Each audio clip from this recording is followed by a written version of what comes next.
Na verdade, aqui no Senado, tem hora que você prepara uma fala, mas, dados os acontecimentos, você acaba tendo que fazer alguns apontamentos e acaba mudando o rumo da prosa. Eu vi agora há pouco aqui muito se falar sobre a questão da Lava Jato e sobre a lista do ministro Fachin. E me faz lembrar que, em 1994, era o senador José Paulo Bisol, ele era quem conduzia a CPI das empreiteiras. Era o mesmo escândalo que agora explodiu. E o ator principal era a Odebrecht. Numa batida da Polícia Federal na Odebrecht, naquela época, na década de 90, achou-se 10 caixas de documentos e nelas contendo a lista de 200 parlamentares. Já em 94. Acontece que, na condução da linha de investigação, ele acabou misturando parlamentares que tinham recebido agendas ou brindes de final de ano com os que tinham se corrompido com a empresa. O que aconteceu? Ao misturar quem não devia com quem devia, acabou beneficiando os corruptores, os corruptos. Essa que foi a jogada. Eu tenho uma preocupação, nesse momento, com a linha dessas divulgações pelo seguinte: no momento em que você chama todo mundo para uma vala só, você corre o risco de beneficiar os verdadeiros culpados. Tanto é que, no momento seguinte à divulgação da lista, Lula correu para a imprensa e vários dos seus seguidores para dizer: a máscara caiu. Para jogar todo mundo numa vala só. Vou citar um exemplo aqui, por exemplo, que é do meu estado, uma pessoa que a gente fez política boa parte do tempo em oposição um ao outro. Trata-se do senador Blairo Maggi. Quando um jornal disse que o nome dele estaria na lista, eu conversando com ele, ele falou: Medeiros, é impossível que eu esteja, porque eu nunca tive qualquer relação com esse povo. E ele falava isso de forma convicta. Daí, uns dias, saiu a lista e lá estava o nome do Blairo, falando que ele teria recebido uma certa quantia. Eu não sou procurador dele, nem ele me pediu para que faça isso aqui, mas só para fazer um comparativo, e espero que essa investigação possa esclarecer os fatos logo, mas a quantia de dinheiro que fala que foi mandado para a campanha, que seus assessores teriam recebido em nome dele, é uma quantia irrisória, se comparado ao patrimônio que ele e a sua família têm. Então, é em torno de 12 milhões. Você fala: mas Medeiros, mas 12 milhões é uma quantia irrisória? 12 milhões para Blairo é a mesma coisa que 12 reais para mim. Então, eu duvido muito que ele ia se sujar o seu governo, que na época era o governo extremamente austero, com essa quantia. É bom lembrar até que esse assessor está preso, cujo delator fez. Mas o que acontece? Arrasta o Blairo para dentro dessa coisa. E tantos outros que misturaram. Ele recebeu uma quantia e as doações eram legais. Fala: fulano recebeu da empresa tal. Pronto. Não importa se está legal ou não legal. Medeiros, você está defendendo os culpados? Não, eu estou querendo separar o joio do trigo para que o joio não seja beneficiado. Usando aquela palavra bíblica que dizia que tinha uma vinha e aí chegou um dos funcionários e disse: patrão, foi descoberto o joio no trigo, o que faremos? Ele falou: não arranque agora não, para que não, tentando arrancar o joio, vocês não arranquem também o trigo. Espere a colheita. Nesse caso do processo, qual seria a colheita? Espere as investigações, vamos ver quem que é culpado ou não para você preservar o trigo.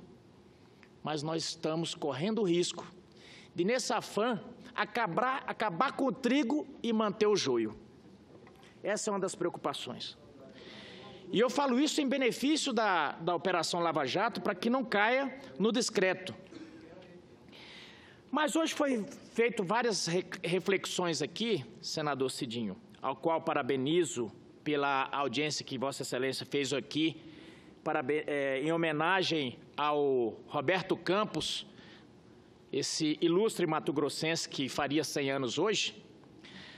Mas hoje foram feitas diversas reflexões sobre a política. Por que as pessoas estão desalentadas com a política? Bom, em primeiro lugar, porque, vamos ser sinceros, senador Mano, o discurso político tem se tornado obsoleto, chato. Tanto é que as pessoas estão nos lugares, quando um político começa a falar, ixi, quer nem ouvir. Porque geralmente é a mesma linha. É falar de si próprio, que eu trouxe a manilha para o córrego tal, para não sei o quê. É chato. Quando não é mentiroso. Porque o que tem é político ladrão do suor alheio. Aqui mesmo, vou falar do meu estado. O deputado Adilto Saquete anunciou uma emenda, ele combinou com o pessoal da bancada para que a gente mandasse uma certa verba lá para o município. Emenda de bancada. E todos mandarem um pouco. Inclusive o senador Cidinho está mandando também a emenda. Um esperto correu lá, anunciou na cidade que ele estava mandando 80 milhões para a cidade.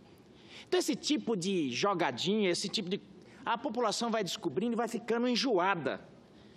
E aí, quando descobre essas bandalheiras todas, aí sim, ela fica indignada. Eu vi aqui hoje, por exemplo, um desfiar de rosário pela senadora que antecedeu aqui, e ela fez uma primeira parte do discurso até muito coerente, mas depois, para não perder o costume, ela disse que esse governo está acabando com a Petrobras, que está acabando com o Brasil, com o povo brasileiro e com os trabalhadores, por causa da atuação do governo. E hoje mesmo eu vi um dos integrantes do partido dela dizendo que o desemprego nesse governo já é o maior da história. Então, gente, não tem como ouvir isso calado e temos que vir falar. O descrédito na política, e principalmente no partido dela, é justamente por causa dessas incoerências. Por causa da vontade insana, e mesmo na dificuldade que estão, não perde a mania de apontar o dedo. E minha avó já dizia que quando você aponta um dedo para as pessoas, tem os outros 3 apontando para você. Então, vim dizer que o governo agora está acabando com a Petrobras, que está entregando a Petrobras para capital estrangeiro, isso é doidice. Sabe por quê? Esse pessoal foi o pessoal que se propôs a proteger os bens da Petrobras contra terceiro, mas tomaram para si. Eu nunca vim aqui acusá-los, mas tem que fazer essa rememoração. Está aí. Dizer que os trabalhadores estão sendo prejudicados. É verdade. Tem quase 20 milhões deles desempregados. E trabalhador desempregado não tem direito nenhum, porque não tem direito mais sagrado ao trabalhador do que o próprio trabalho. E isso eles tiraram.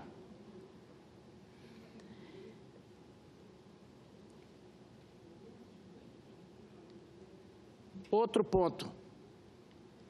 A questão da incoerência. Por que há descrédito na política? Veja bem, durante a discussão do processo de impeachment, foi descoberto, a comissão de impeachment descobriu, que a presidente Dilma tinha maquiado os balanços já em 2014, 2013 e 2012.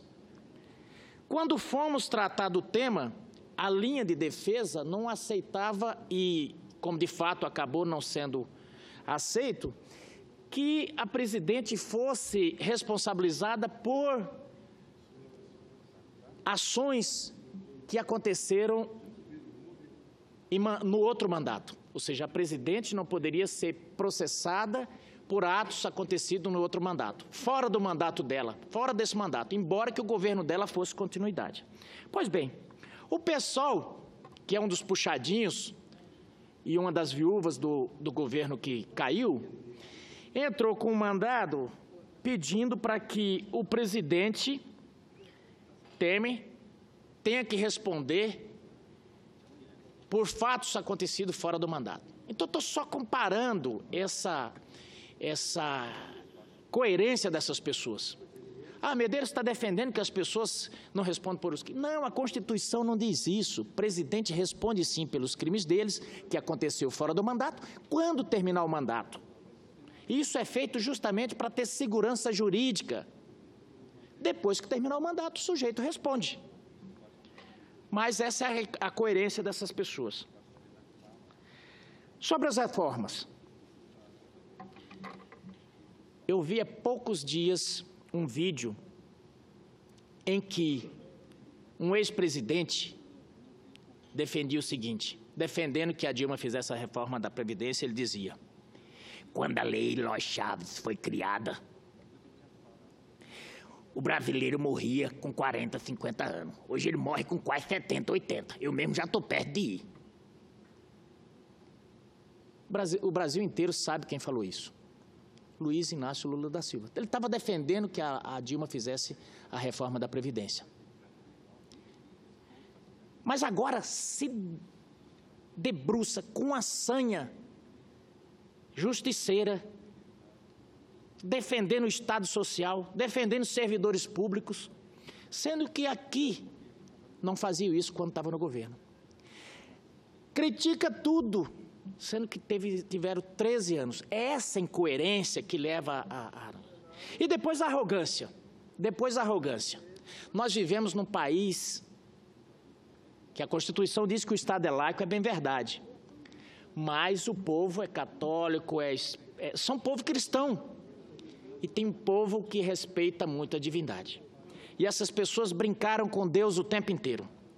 Há poucos dias, num depoimento ao juiz, o Lula disse o seguinte, perguntado por que ele aparecia tanto nas delações, ele falou: olha, eu até penso às vezes que as pessoas têm que ler a Bíblia para pararem de usar o meu nome em vão. Em alusão àquele versículo da Bíblia que dizia: não usarás o nome do teu Deus em vão. Da outra feita, a ex-presidente disse o seguinte, que nem Cristo tirava aquela eleição dela. Bem, o que eu vejo é que a arrogância foi que fez esse governo ruir. A arrogância, a prepotência e, óbvio, o fato de acusar as pessoas do que eles mesmos fazem o tempo inteiro.